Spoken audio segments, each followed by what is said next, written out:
Bonjour, Emmanuel, borne Arcade Normandie. Je vous présente aujourd'hui la dernière innovation disponible sur la Jumbo. C'est l'option joystick magnétique 4-8 voix. Alors on les voit, ils sont montés ici. Qu'est-ce que c'est qu'un joystick magnétique? C'est les grosses poires qu'il y a ici, hein. Il se distingue par rapport à un joystick standard par le système de centrage. Sur un joystick standard, on a un centrage par ressort. Sur ces joysticks-là, on a un centrage magnétique beaucoup plus précis. Le point 0 est toujours le même, on le retrouve très facilement, le positionnement est parfait. On a des débattements très courts. Et surtout, le gros avantage sur ce modèle, par exemple, c'est de pouvoir passer de 4 à 8 voix très facilement en levant et tournant. Alors, qu'est-ce que c'est que le 8 voix? On a une démo ici, hein. On a l'affichage des signaux. Si je vais en haut, vous voyez, j'ai up, en bas, down. Voilà, j'ai mes 4 voix ici. Le 8 voix, c'est aussi la possibilité d'aller dans les diagonales. Alors les diagonales, c'est essentiel pour tous les jeux qui tournent en 8 voix. Donc je pense à Shoplifter, je pense à Metal Slug, où on doit pouvoir tirer en diagonale.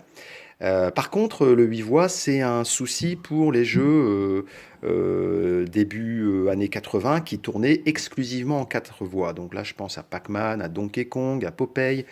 Et sur ces jeux-là, l'envoi simultané de deux signaux, par exemple haut et droite, fait qu'à un moment ou à un autre, le soft plante et le personnage reste planté. Dans un labyrinthe, par exemple, dans Pac-Man, le personnage va rester planté devant un mur. Et il faut revenir à la position 0 pour pouvoir débloquer le personnage. Alors certains comme moi ou d'autres ou des joueurs hein, ont trouvé des stratégies de contournement par exemple quand ils jouent ils envoient le signal uniquement quand ils arrivent devant les intersections, mais c'est pas la bonne manière de jouer et surtout c'est pas le jeu qu'on pouvait avoir avant dans les salles d'arcade où les joysticks étaient en 4 voix puisqu'on avait des bornes dédiées avec un seul jeu. Pour résoudre ce problème, on a ce petit gadget qui est plutôt pas mal, hein. C'est même plus un gadget à ce niveau-là d'ailleurs. Voilà, là je suis en 8, vous voyez, il suffit que je lève, je tourne, et là je viens de passer en 4 voix sur le joystick. Donc 4 voix, qu'est-ce qui change? J'ai toujours le haut, le bas, la droite et la gauche, mais là si j'essaie d'aller dans les diagonales, vous voyez, là je suis en diagonale, et ben il ne se passe rien, il n'y a aucun signal.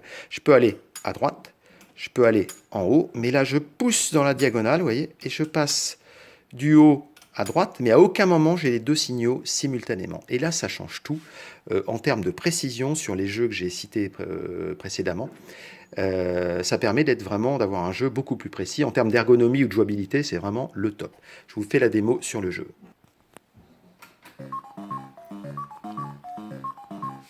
Alors, un classique de chez Classique. Donc là, je vous fais la démo. Alors, pas simple parce que j'ai la caméra en même temps, mais vous voyez, par exemple, là sur mes directions. Alors moi qui aimais bien Pac-Man, avec ces joysticks-là, j'ai redécouvert le jeu, hein. Parce que là, à aucun moment on reste bloqué dans le labyrinthe, c'est vraiment top. Ah, oui, bon, alors voilà. C'est pas parce qu'on a un joystick magnétique qu'on est bon, hein. Ce sont deux choses différentes. Merci de m'avoir écouté, au revoir.